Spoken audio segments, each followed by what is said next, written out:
Olá, pessoal. Sejam todos bem-vindos. O meu nome é Andiara Campos e vocês estão assistindo a mais uma aula de evangelização do Grupo Espírita da Prece de Lavras, Minas Gerais. Vamos iniciar com uma prece. Bondoso Pai, amado Mestre Jesus, é com muita alegria e gratidão que estamos mais uma vez reunidos para essa aula, esses ensinamentos. Que estejamos em sintonia com nossos mentores, que estejamos com nossos corações e mentes abertos para recebermos os seus ensinamentos, que tudo corra segundo a sua vontade, e assim seja, graças a Deus. Vamos iniciar então. Pessoal, o tema da nossa aula de hoje é Paulo de Tarso. Nós nos baseamos no livro Paulo e Estevão. Eu vou tentar dar um pequeno spoiler.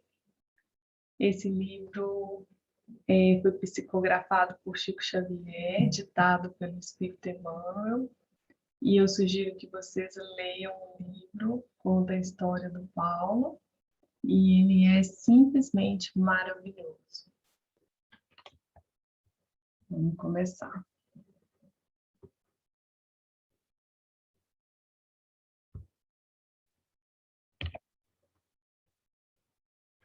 Vamos fazer uma pequena introdução para a gente entender como era a sociedade em termos religiosos na época de Jesus e Paulo.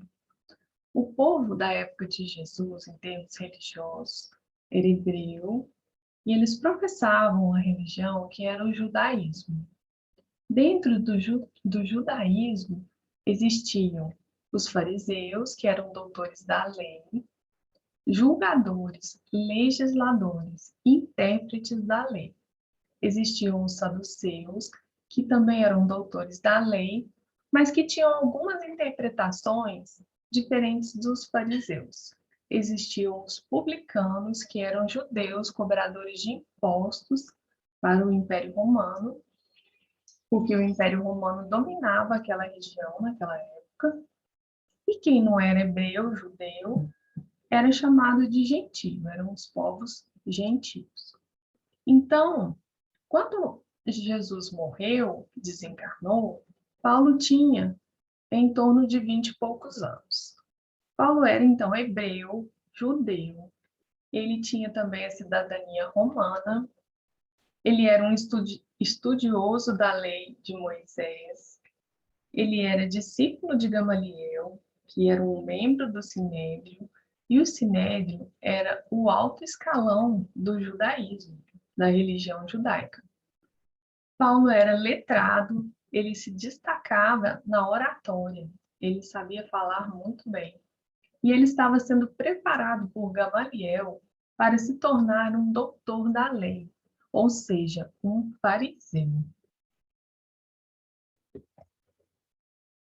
Como nós sabemos, Jesus não foi aceito pela maioria dos judeus como sendo o Messias, o enviado de Deus. E ele foi crucificado. E mesmo após a sua morte, muitos cristãos continuaram sendo perseguidos, e Paulo foi um dos maiores perseguidores, tendo ordenado muitas mortes de cristãos.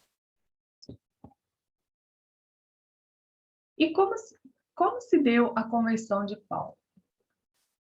A sua conversão se deu durante uma viagem a Damasco, em que ele perseguia um cristão de nome Ananias. Nessa viagem, Jesus aparece para Paulo e pergunta-lhe: Paulo, Paulo, por que me persegues? Não recalcitres contra o aguilhão. Ou seja, Jesus quis dizer: Paulo, não resista a mim. Neste momento em que Jesus apareceu para Paulo, ele ficou imediatamente cego por causa da luz, a imensa claridade que emanava do Cristo cegou Paulo. Mas Paulo compreendeu naquele momento o quão equivocado ele estava com relação às suas concepções religiosas. E ele tornou-se finalmente um cristão, um seguidor do Evangelho do Cristo. Paulo acabou de seguir viagem então para Damasco. Chegando a Damasco, ele foi curado da sua cegueira por Ananias, justamente aquele a quem ele perseguia. E depois disso, ele foi deserdado por seu pai por ter se tornado cristão. Ele foi abandonado pelos seus amigos. Ele foi desprezado e considerado louco pelos seus companheiros do Sinédrio. Paulo resolve então fazer um retiro. Ele fez um retiro espiritual de 3 anos em um deserto da Arábia, para se preparar para os trabalhos que Deus lhe enviaria. Paulo, então, depois desse retiro, começou a pregar o Evangelho do Cristo. Ele tentou pregar primeiramente para os judeus, mas assim como Jesus, ele não foi aceito. E ele entendeu, então, que a sua missão seria a de expandir o Evangelho para os povos não judeus, ou seja, para os gentios. Ele próprio se denominou o apóstolo dos gentios, porque ele pregou, ele foi um dos maiores propagadores do Evangelho.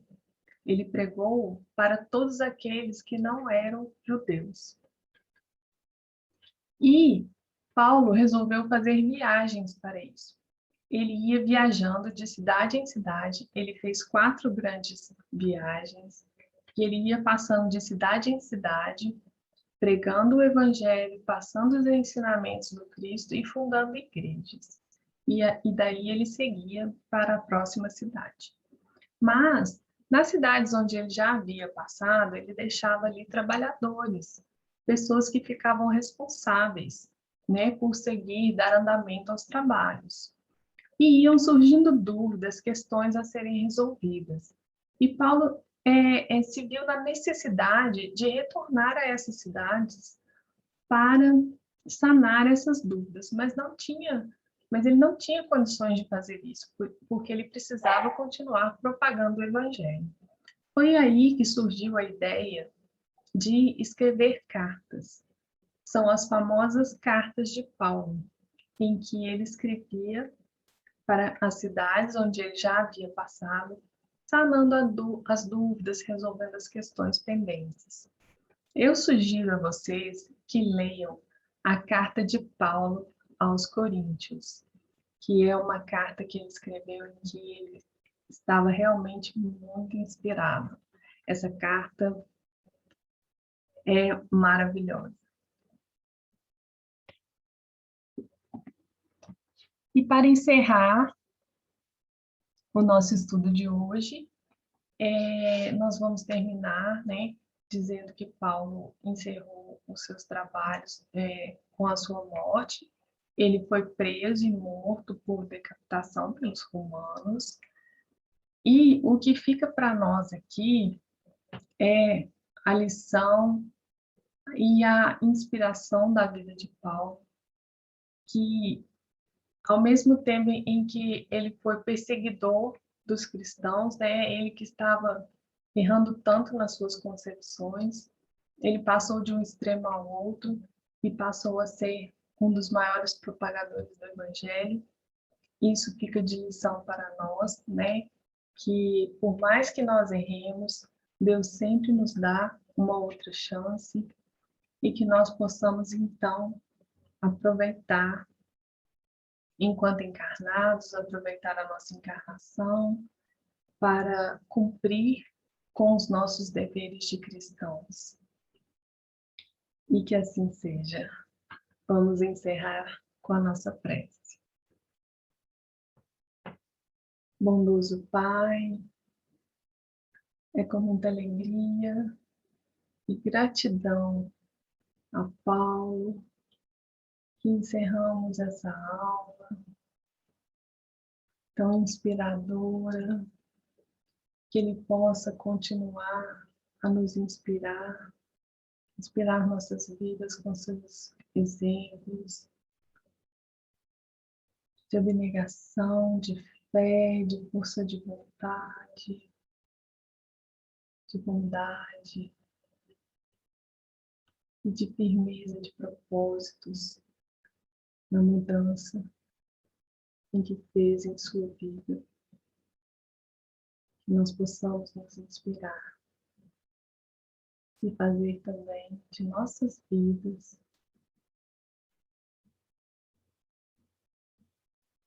um exemplo para os nossos irmãos. Que o Senhor nos abençoe a todos, que possamos, assim como Paulo, combater o bom combate, combatendo em nós as nossas imperfeições e auxiliando os nossos irmãos de caminhada. O Senhor nos abençoe a todos, que assim seja. Gratidão, pessoal, pela paciência de vocês e até uma próxima. Tchau, tchau.